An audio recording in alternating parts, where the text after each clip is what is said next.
சேர்ந்து இயங்க முடியாது அப்படிங்கிறது கட்சிக்கு முன்னாடியே அவருக்கு தெரிஞ்சிருச்சு. திரு சீமான் அவர்களுக்கே தெரிஞ்சிருச்சு. ஏன்னா சீமான் அவர்களே வெளிப்படையாக சொன்னது போல நாங்கள் 2 பேரும் தனியாக பேசியிருக்கோம், 2-3 மணி நேரம் பேசியிருக்கோம், காரில் நாங்கள் ஃபுல்லாக ட்ரைவ் பண்ணி பேசினோம்.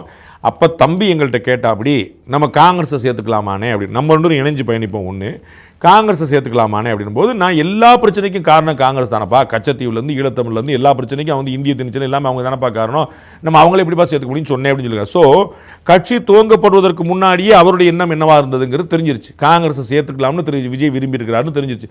அப்போ காங்கிரஸில் அவருக்கு ஏதோ ஒரு சோர்ஸ் இருக்குது, காங்கிரஸில் நம்ம கொண்டு வர முடியும்னு நம்பியிருக்காரு. காங்கிரஸ் இவங்க பேசிட்டு இருந்த தருணத்தில் டிஎம்கே கூட்டணி தான் இருந்துச்சு, இன்றைக்கி அப்படி தான் இருக்குது, இப்போ வரைக்கும் அங்கே தான் இருக்குது. அப்போ டிஎம்கே கூட்டணியில் இருக்கக்கூடிய ஒரு கட்சியை சேர்த்துக்கலாமான்னு சொன்னால் அவருக்கு ஒரு சோர்ஸ் இருக்குது. அப்போ இவர் வந்து உடன்பட முடியாது, நம்ம வந்து காங்கிரஸோட இணைஞ்சு பண்ண முடியாது, ஈழத்தமிழர் பிரச்சனை இல்லை, காங்கிரஸ் தான் அத்தனை குற்றம் செஞ்சதுங்கிறது திரு சீமானுடைய வாதம்.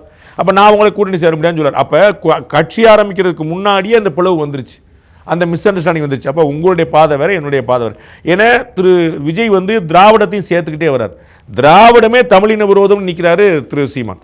அப்போ இந்த ரெண்டும் பொருந்தாங்கிறது எலெக்ஷன் இவங்க கட்சி ஆரம்பிக்கிற முன்னாடியே தெரிஞ்சிருச்சுன்ற.